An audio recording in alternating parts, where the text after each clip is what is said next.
It's Thursday, August 15th. I'm Priyanka Arabindi. And I'm Juanita Tolliver, and this is What a Day, the show where we're happy to see President Joe Biden still has his trademark sense of humor. Yes, yesterday he told influencers that he is looking for a job. Yeesh. Listen, it's rough out here. I get it.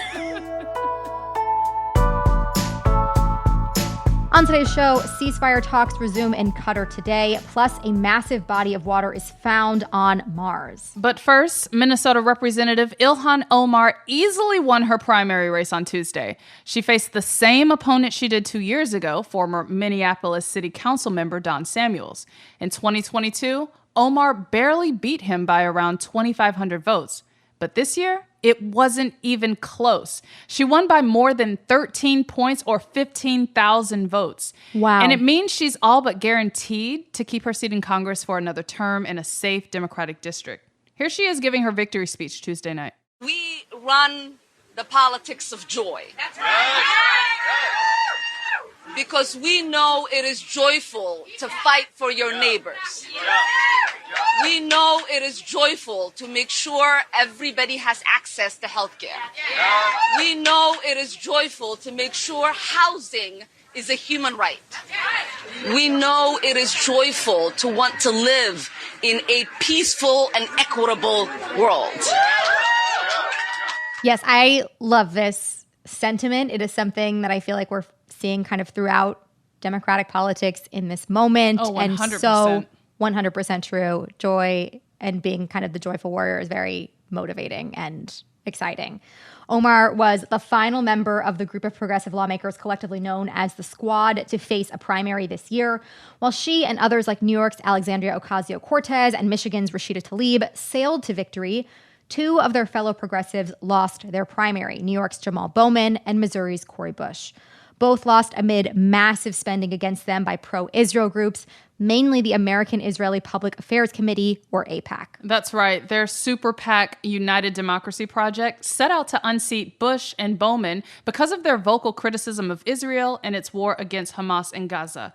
The group spent more than $23 million on just those two races, helping make them the most expensive House primaries in history.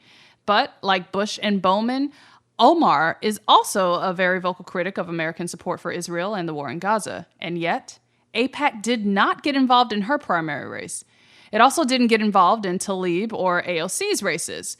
So for more on why AIPAC targeted some members of the Squad and not others, I spoke with Sophie Hurwitz. She's a reporter for Mother Jones covering politics and social movements. I started by asking her why AIPAC decided to stay out of Omar's race. While they have shown some willingness to pour millions and millions of dollars into lots of different races, they only want to do so in races that they believe they can win.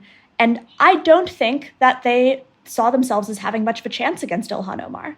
So outline for me what they did see in the races associated with Representatives Cori Bush and Jamaal Bowman, because outside of those two, they largely left the rest of the Squad alone. In those two races, of course, the primary reason that AIPAC and United Democracy Project, AIPAC's PAC, the primary reason they entered those races was because those representatives called for a ceasefire really early on after October 7th.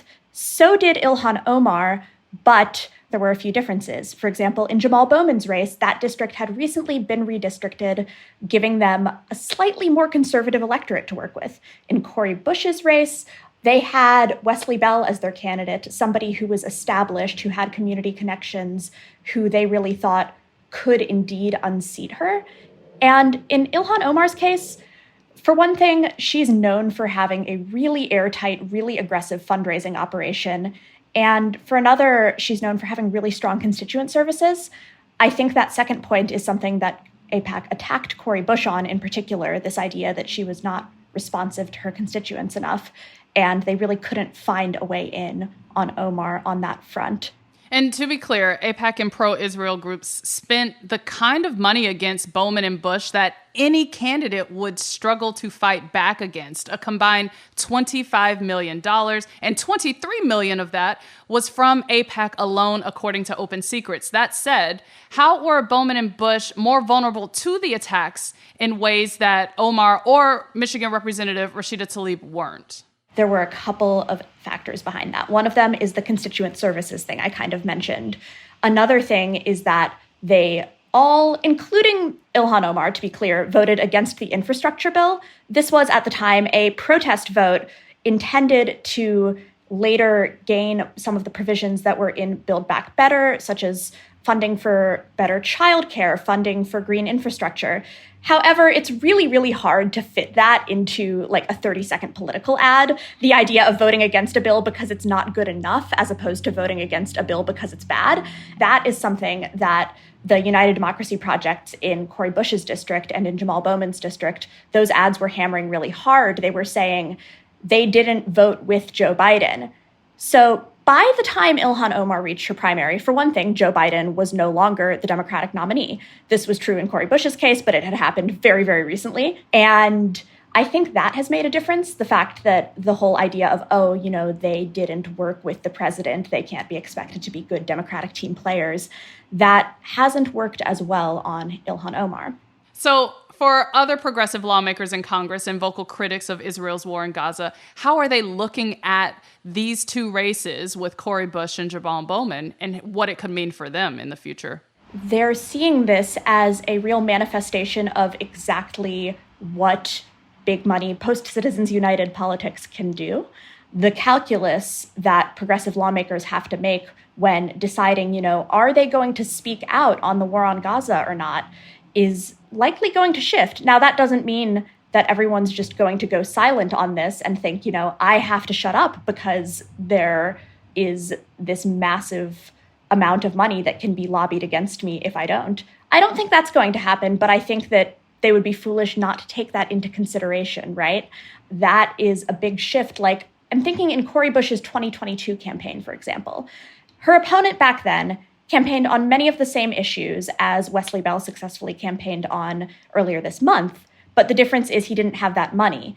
Now, this year, it was a very similar campaign, and at the end of the day, it's a safe blue district. The two representatives are not that different on issues other than Israel and Gaza, but there was the factor of this massive PAC spending. And also, I think it's worth noting, the crypto PAC, Fair Shake, has been involved in both the Jamaal Bowman and Cori Bush defeats.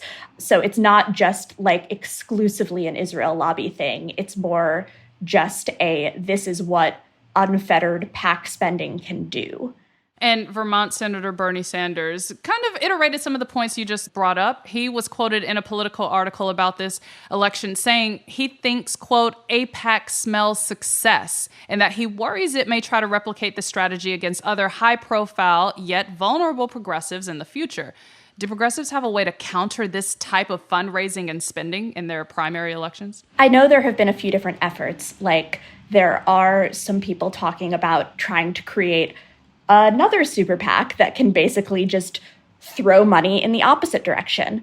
There are also folks saying, okay, maybe what is needed is really, really strong ground game, like knocking on every single door in the district.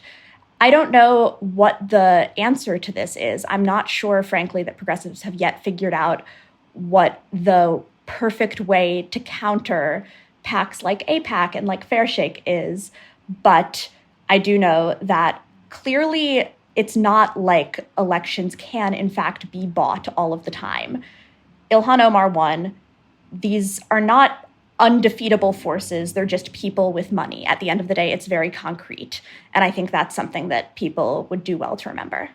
And as the bombardment of Gaza continues, what does all of this mean for expressing opposition to the war in Gaza as a member of Congress? It shows that expressing that opposition can come at a very high cost.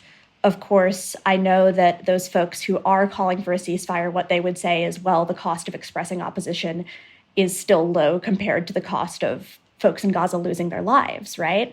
It's very, very clear that the cost of expressing opposition to the war in Gaza in U.S. politics is high.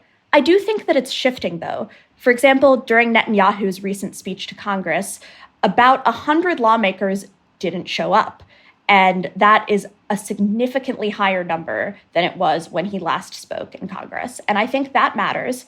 Rashida Tlaib showed up and sat there with her little sign that said war criminal during that speech. I think that matters. a majority of the Democratic electorate, according to several different polls, says that there absolutely should be a ceasefire and that the U.S. should throw its political weight behind that in a more meaningful way than it currently has.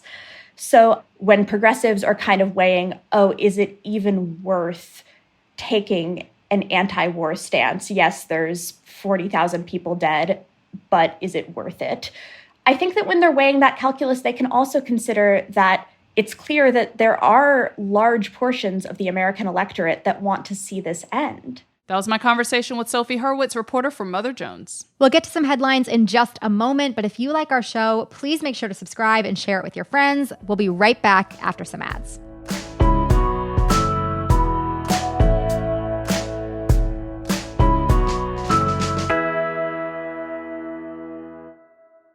What a Day is brought to you by Factor. Warmer, sunnier days are here. Fuel up for them with Factor's no prep, no mess meals. Factor's fresh, never frozen meals are dietitian approved and ready to eat in just 2 minutes. So no matter how busy you are, you'll always have time to enjoy nutritious, great tasting meals. Factor is a lifesaver. Totally. You know, at the end of the week when you just can't decide what's for dinner, it is right there, ready to go. I love it. I love it for lunch. Lunch is that one where dinner, I know what I want to eat. Breakfast, I know what I want to eat. I never know what I want for lunch. And I never have time during the day to prep it. So it's perfect if you're like that. Head to factormeals.com/whataday50 and use code whataday50 to get 50% off your first box plus 20% off your next month. That is code whataday50 at factormeals.com/whataday50 to get 50% off your first box plus 20% off your next month while your subscription is active. What a Day is brought to you by Brooklinen. Some things in life are worth spending on, and you sleep in your sheets every night. So Brooklinen is one of them. Brooklinen's value is the best, even helping you save when you bundle. The hardcore bundles come with everything you need: a fitted sheet, a flat sheet, a duvet cover, and 4 pillowcases. You can even choose to mix and match from a variety of colors and patterns to fit your particular style. We have told y'all many times before about the fabulous stuff over at Brooklinen. These sheets, y'all, okay, so good, so soft, so supple, make you feel like you are in a hotel. They're so soft. And, you know, you should be sleeping 8 hours a night. I don't, but, like, most people should. And that's a long time to spend in crappy sheets, you know? Absolutely. It will make your life better to sleep in sheets that you love. Start and end your summer days with the reviving comfort of Brooklinen. Visit in-store or online at brooklinen.com. That's BROOKLINEN.com and get 15% off of your first order. Having a teen feels like having your own live-in influencer. Somehow you know the latest makeup trend and the fact that skinny jeans are not the most flattering pants. Now it's time for you to show them what's up, thanks to Domino's. From August 12th through 18th, carry out as many large 2-topping pizzas from Domino's as you want for only $6.99 each. And teach your kiddo that saving money and Domino's Pizza will never go out of style. Carry out only. You must ask for this limited time offer. Valid 8/12 through 8/18. Tax may apply. Prices, participation, and charges may vary. Let's wrap up with some headlines. Headlines. The Bureau of Labor Statistics shows July's inflation at 2.9%, which is the lowest it has been since March of 2021. Really exciting news. But despite lower inflation, prices do remain high, making the economy a major concern for voters. Vice President Kamala Harris is expected to lay out her economic plan in a speech that is scheduled for Friday that will focus on the cost of living. Donald Trump also outlined his economic policy in a speech on Wednesday. Well, kind of. We're talking about a thing called the economy. They wanted to do a speech on the economy. Who's they, sir? I thought you were in charge of this. Today we're doing it, and we're doing it right now, and it's very important. Yes, very important indeed, it seems to him. Seems like he's very prepared for all of this. In response, the Harris-Walz campaign put out a press release saying, quote, Trump has no plan, no vision, and no meaningful interest in helping build up the middle class. We already know who Trump's Project 2025 economic agenda is designed to benefit: Donald Trump and his wealthy friends. Yeah, not a single lie detected in that statement, you know? Facts only. Negotiations for a ceasefire in Gaza are set to resume today in Qatar. Hamas said on Wednesday that the group will not participate in today's talks with Israel, Qatar, Egypt, and the U.S. The New York Times also reported that Netanyahu's government added more items to its list of demands for a ceasefire, further darkening hopes for a deal. This all comes as world leaders brace themselves for further conflict in the Middle East after Iran promised to retaliate against Israel over the assassination of Hamas leader Ismail Haniyeh in Tehran in July. President Biden said on Tuesday that he expects Iran to hold off if Israel and Hamas reach a ceasefire this week. Two officials close to the matter told the New York Times that Hamas is willing to engage in ceasefire negotiations after today's meeting, but only if Israel provides a, quote, serious response to its earlier proposal that would require Israel to permanently end its war on Gaza. Netanyahu has repeatedly said he will only agree to a temporary pause. The World Health Organization has declared a global health emergency in response to an outbreak of mpox in 13 African countries. So far this year, Africa Centers for Disease Control and Prevention has documented more than 17,500 cases of mpox, which used to be known as monkeypox. Over 96% of the cases and deaths in this mpox outbreak have occurred in the Democratic Republic of Congo. The strain of mpox spreading in these countries has a higher death rate than the version that circulated during an earlier 2022 mpox outbreak. The current outbreak is mainly affecting children under the age of 15. Officials in Congo have requested around 4 million doses of mpox vaccines from countries including the U.S. and Japan, but the Associated Press reported on Wednesday that Congo has yet to receive any of those vaccines. And now for some exciting news from outer space. Archival data from NASA's InSight lander has revealed evidence of water on Mars. While ice has been found at the planet's poles, these new findings mark the first time liquid water has been found on the red planet. Scientists say the massive reservoir is large enough to cover the entire planet in an ocean a mile deep. Michael Manga, professor of Earth and Planetary Science at UC Berkeley, said, quote, "We haven't found any evidence for life on Mars, but at least we have identified a place that should, in principle, be able to sustain life." But don't get too excited, sci-fi fans. The water is 7 to 12 miles underground, making it impossible to explore for quite some time. Well, I wonder how much time it takes to get a drill out to the red planet and start looking for this water. Juanita said, we are drill, baby, drilling. I want to know. I mean, look at the way we treat our current planet. We need options, okay? I feel like I have the perfect solution here. Okay. Elon Musk. Didn't he dig tunnels kind of? Like, wasn't that one of his big things? The Boring Company? That was a part of his schemes. So why don't we send him to space? He's interested in space already. He can dig these tunnels to get to the water, and we don't have to deal with him for however long it takes him to do it. Good idea? Bad idea? What do you think? I feel like the only real reality is, what level of labor do you think this man has ever done with his own hands? No. He certainly has never done it himself. But I don't know. Like, maybe he just brings his absolute worst fanboys, all the people who listened to that Twitter Spaces interview. Yikes. X, whatever they call it. I don't know. Maybe they could help him. Just a thought. And those are the headlines. One more thing before we go. Stacey Abrams knows a thing or two about not giving up. And on her new Crooked podcast, Assembly Required with Stacey Abrams, Stacey's breaking down the biggest issues in politics right now and sharing stories of action to keep you motivated for the long haul. Meet incredible advocates from across the issue spectrum, fighting for a better future, and discover how everyday people like you and me can help make that future a reality. You can listen to the first episode of Assembly Required with Stacey Abrams right now, wherever you get your podcasts. New episodes drop every Thursday, and make sure to subscribe on YouTube for the video version.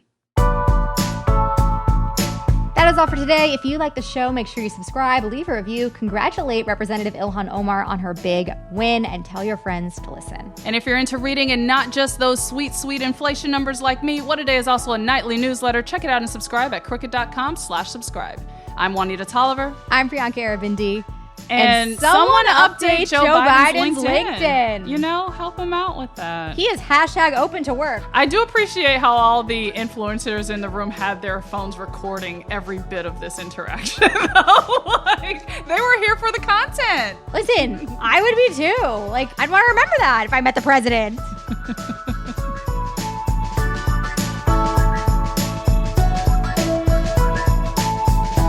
What It Is, a production of Crooked Media. It's recorded and mixed by Bill Lance. Our associate producer is Raven Yamamoto. We have production help today from Michelle Alloy, Tyler Hill, Greg Walters, and Julia Clare. Our showrunner is Erica Morrison, and our executive producer is Adrian Hill. Our theme music is by Colin Gilliard and Kashaka.